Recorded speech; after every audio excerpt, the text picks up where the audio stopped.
What's going on, my PT peeps? My Walking Dead family and my fighters. I'm One Eye Bry, also known as PT. Don't know if I'm winking or blinking, but I'm definitely thinking about Tales of the Walking Dead. And what do you think of the first 3 episodes? Decent? WTF? Most like The Walking Dead.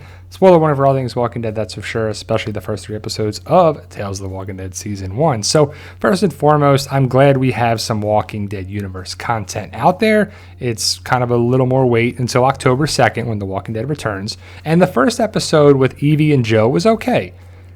Some mistakes were made and some stuff. It's just tough for the audience. If the audience is smarter than the people, the characters on the show, it's just annoying at this stage of the game. Like, okay, Joe, it's been 450 days, but you should have never left the bike running, and you shouldn't have left the bunker, and you shouldn't have done this, and you should have done that. It's just frustrating to watch because as veteran zombie people, right, the audience, we know about the zombie apocalypse. Remember, I guess these people don't, and we don't really care about that. We care about good stories that make sense, and it's just, I don't know, kind of missed the mark.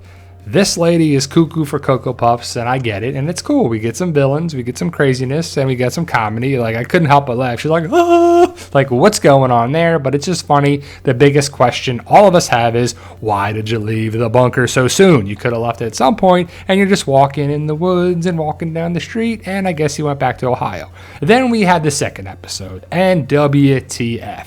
What was this episode? It's a horror comedy. Okay. A for effort, but execution pretty lackluster. And I know people liked it. Some people think they're walkers. They died at the beginning.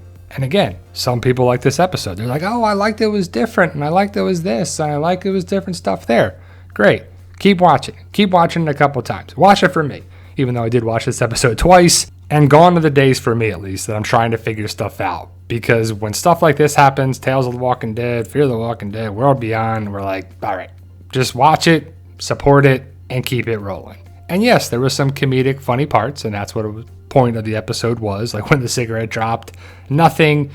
But the time loop thing, for me, makes sense when the ending is like, oh, they actually did this, or, you know, like in certain movies, like you figure out something to solve the problem or solve things. The ending is just them walking down the highway, just like the first episode. So they're both alive. Will we see them again? So we got first episode, second episode, 4 people still alive, unless Gina and Blair are walkers. Then we have Alpha. And we're like, yes, all right, now we get Alpha. Samantha Morton does a great job playing Alpha. The accent is a little weird. Where is she? Is she Cajun? Is she Creole? Is she from the Bayou? I don't know.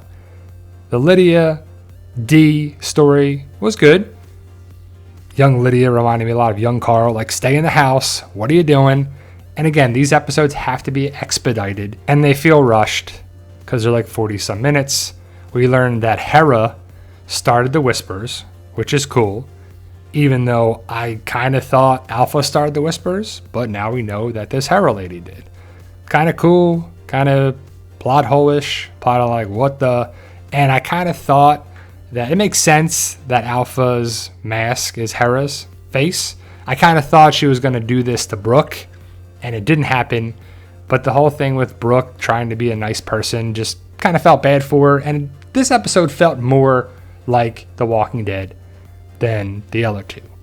They did the guts trick with a blood trick, and it had the horror type of stuff, and it was kind of cool. It's just rushed. I think they should have gave Alpha and the Whispers a 6-episode miniseries, webisode type of thing. 6 episodes to put stuff together so we don't have to think about plot holes. And, okay, so she was there, she left, met Beta, they went back to the Whispers, took out Hera, and that's what happened.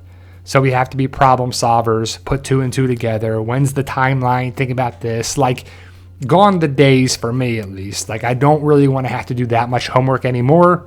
The Walking Dead is ending, so let's have it end. We did get some meme photos, some meme faces like Parker Posey, like, meh, meh. And I do love Alpha's face here. She's like, who? Who are you? What do you want? What are you doing? But the Dale face is where it's at. Gotta go the oldie but a goodie Dale face from season 1. That's the best in my opinion. It just proves to me, though, that the comics and the Walking Dead comics, the source material, is where it's at. Because without that, the main show really does the best thing. They can't find a good niche thing to replicate The Walking Dead. Even Here's Negan is from the comic. And it's one of the best episodes in The Walking Dead in the past couple seasons. It's one of the best episodes in season 10, 9, 11, 7, 8. It's probably one of the best episodes since season 6. But what do you think of the first 3 episodes? It's just a fun discussion, and I'm ready for The Walking Dead universe to end. It's like enough already. And that sucks because I love The Walking Dead as a whole, and I wish they carried it forward. Because if it was rewarding to keep watching and building and answering questions and setting things up and satisfying things, then it's worth it. But it just feels like they're doing cash grabs, money grabs, cash cow, trying to make, spin-off shows. But I am excited for the Rick and Michonne show, the Daryl show, and Isle of the Dead. How about you guys? Let me know your thoughts. Post your comments below. As this video and all my videos are discussion videos, I want to know your thoughts about Tales of the Walking Dead and the Walking Dead universe as a whole. Thank you guys either way. Stay safe. And as always, tell them Daryl. Yo, we love you guys. Honestly, thank you.